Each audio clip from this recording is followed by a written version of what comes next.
আসসালামু আলাইকুম। যুক্তরাষ্ট্র বাংলাদেশকে দিয়ে তার কি এজেন্ডা বাস্তবায়ন করতে চায় অথবা যুক্তরাষ্ট্রের এজেন্ডাগুলো বর্তমান অন্তর্বর্তী সরকার কতটা বাস্তবায়ন করবে, কতটা করতে চায়, বিনিময়ে কি চায়, এসব বিষয় নিয়ে দেশে বিদেশে নানান ধরনের আলোচনা চলছে। এবং তারই ধারাবাহিকতায় ওয়াশিংটন ভিত্তিক নীতি গবেষণা প্রতিষ্ঠান উইলসন সেন্টারের দক্ষিণ এশিয়া বিষয়ক পরিচালক মাইকেল কুগেলম্যান তিনিও খুব খোলামেলা অনেক কথা বলেছেন।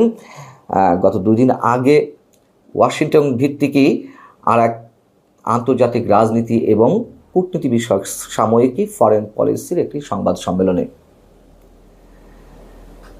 খুব সোজাসাপটা কথা বলেছে মাইকেল কুগেলম্যান, এবং তার সম্পর্কে আমরা সবাই জানি যে তার গবেষণাধর্মী বক্তব্য যথেষ্ট কার্যকর, যথেষ্ট তথ্য উপাত্ত এবং বাস্তবতার নিরিখে তিনি আলোচনা করেন। তিনি যেটি বলছেন যে মার্কিন প্রেসিডেন্ট ডোনাল্ড ট্রাম্পের প্রশাসন এই মুহূর্তে বাংলাদেশের গণতন্ত্র এই বিষয়টি নিয়ে তেমন কোনো আগ্রহ দেখাচ্ছে না, আগ্রহ দেখানোর কোনো কারণও নেই। এবং বাংলাদেশের রাষ্ট্র গঠনে যুক্তরাষ্ট্র যে অর্থ ব্যয় করে আসছিল, নানানভাবে বিভিন্ন সেক্টরে আর্থিক সহায়তা দিত, সেটি বিষয়েও তাদের আগ্রহ একেবারে তলাইতে, এবং এটাই বাস্তব। বরং যুক্তরাষ্ট্র কি চাইছে, মাইকেল কুগেলম্যান বলছেন যুক্তরাষ্ট্র তার বাণিজ্য এবং ভূ রাজনৈতিক প্রতিদ্বন্দ্বিতার স্বার্থের জায়গা থেকেই বাংলাদেশকে ব্যবহার করতে চায়। বিশেষ করে বাণিজ্য ইস্যুতে তিনি বলছেন যে যুক্তরাষ্ট্র সারা বিশ্বের বিভিন্ন রাষ্ট্রের উপরে যে নতুন শুল্ক আরোপ করলো, তার ধারাবাহিকতায় বাংলাদেশের উপরে যে 37% শুল্ক আরোপ করেছে, এটি বাংলাদেশের জন্য কঠিন বাণিজ্য নীতি হয়ে দাঁড়িয়েছে। সেই জায়গা থেকে আলোচনা চলছে, সে বিষয়ে পরে আসছি। এবং অবশ্যই তার যে ভূ রাজনৈতিক স্বার্থ, সে বিষয়েও নিশ্চয়ই কুগেলম্যান খুব খোলাসাভাবে কথা বলেছেন। তার আগে কয়েকদিন আগে মার্কিন পররাষ্ট্রমন্ত্রী মার্কো রুবিও এবং আমাদের প্রধান উপদেষ্টা ডক্টর মোহাম্মদ ইউনূসের মধ্যে যে ফোন আলাপ হলো, সেটি নিয়েও বিভিন্ন মহলে নানান ধরনের আলোচনা চলছে। কেউ বলছেন যে মার্কো রুবিও ভারতের পক্ষ হয়ে প্রধান উপদেষ্টা ধমক দিয়েছেন, আমি জানি না। তবে আমি যেটি আলোচনা করার চেষ্টা করছিলাম ওই দিনই, যে যুক্তরাষ্ট্র নিঃসন্দেহে করিডর ইস্যু, চট্টগ্রাম বন্দর এবং ভূ রাজনৈতিক নিরাপত্তা, কোন নিরাপত্তা, তাদের স্বার্থে যে নিরাপত্তাটি কাজ করছে, অর্থাৎ চীনকে মোকাবেলা করার ক্ষেত্রে তাদের যে কৌশল, সে বিষয়ে নিশ্চয় কথা বলেছেন। এবং সেটি মাইকেল কুগেলম্যান স্পষ্ট করেছেন।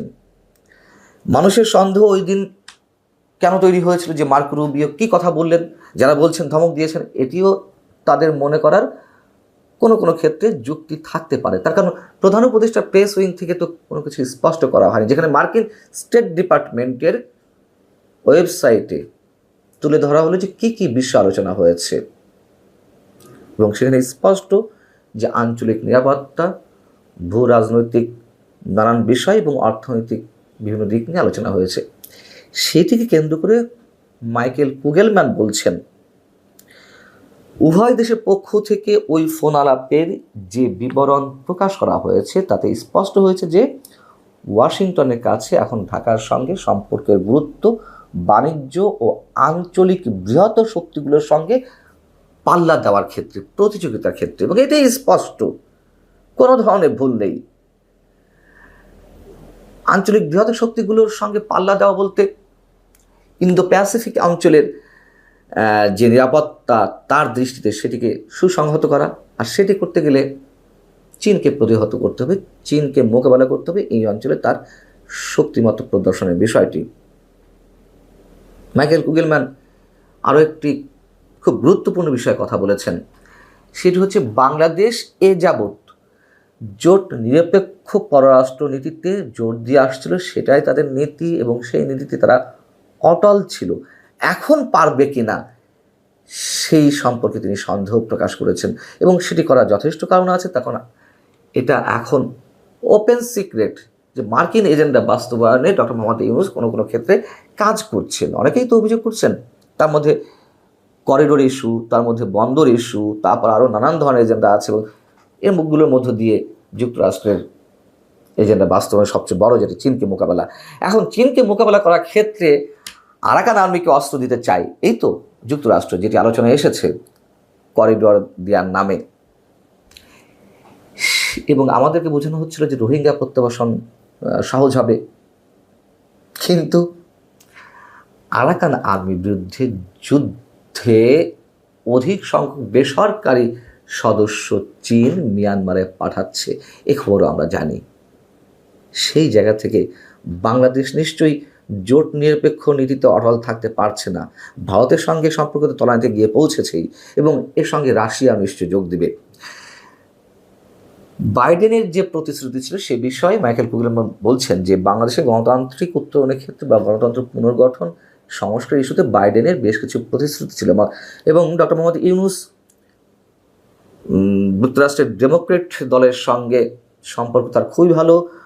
বাইডেনের লোক ছিল এরকম অনেকে বলেন। হিলারি ক্লিন্টন তো রয়েছেন আমাদের প্রধান উপদেষ্টার খুব কাছের বন্ধু। কিন্তু ডোনাল্ড ট্রাম্প ক্ষমতায় আসার পরে সেই ধরনের প্রতিশ্রুতির ধার তিনি ধারছেন না, বরং তিনি দ্বিতীয় মেয়াদে ক্ষমতা আসার পর বাংলাদেশের নীতিতে উল্লেখযোগ্য পরিবর্তন এনেছেন, এবং তার মধ্যে আর্থিক সহায়তা অনেক ক্ষেত্রে প্রায় তলানিতে নিয়ে এসে পৌঁছেছেন। আর চট্টগ্রাম বন্দর কিংবা করিডোর ইস্যুতে যদি নতুন করে বলতে হয়, চট্টগ্রাম বন্দর বিদেশি কোম্পানির হাতে দেওয়া যাবে না, বিএনপি সহ হাতে গোনা দু একটি রাজনৈতিক দল বাদে আর সবাই, ইভেন জামায়াতও বিরোধিতা করেছে। কিন্তু চট্টগ্রাম বন্দর দেওয়া হচ্ছে যুক্তরাষ্ট্রের সঙ্গে যাদের খুব ভালো সম্পর্ক, তাদের এজেন্ডা বাস্তবায়ন করে আবুধাবি ভিত্তিক ডিপি ওয়ার্ল্ড।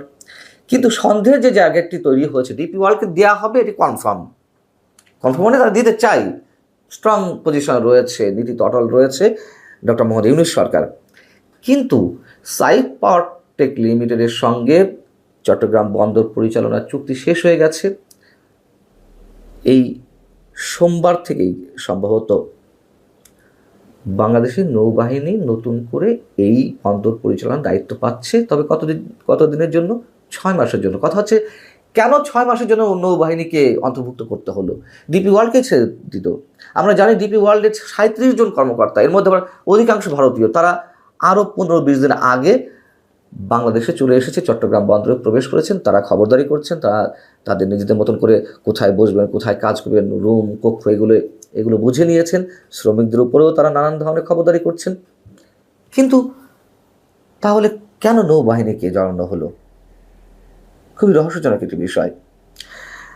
আর করিডোর, যদিও প্রধান উপদেষ্টা তার ভাষণে বলেছিলেন যে চিলে কান নিয়ে যাওয়ার মতো অবস্থা যারা করিডোর নিয়ে কথা বলছেন, যতই তিনি কথা বলুন না কেন, বাংলাদেশের রাষ্ট্রের সঙ্গে পরোক্ষ প্রত্যক্ষভাবে জড়িত বিভিন্ন রাজনৈতিক দল বলি, কনসার্ন আরও যেই প্রতিষ্ঠানগুলো রয়েছে এবং রাজনীতিবিদ থেকে শুরু করে কেউ তার কথায় এখনও আস্থা স্থাপন করতে পারেনি। অর্থাৎ ডক্টর মোহাম্মদ ইউনূস তার নিজের মতো করে এগিয়ে যাচ্ছে। এখন এই মুহূর্তে বাংলাদেশের জন্য সবচেয়ে বড় উদ্বেগের যে বিষয়টি, যে 37% শুল্ক আরোপ করা হয়েছিল বাংলাদেশ থেকে যে কোনো পণ্য রপ্তানির ক্ষেত্রে যুক্তরাষ্ট্রে, সেটি কততে নামানো হবে? বাংলাদেশ এর মধ্যে প্রতিশ্রুতি দিয়েছে যুক্তরাষ্ট্রের সঙ্গে যে বাণিজ্যিক ভারসাম্যহীনতা রয়েছে সেটি কমিয়ে আনবে, যুক্তরাষ্ট্র থেকে অধিক পণ্য বাংলাদেশে আমদানি করা হবে।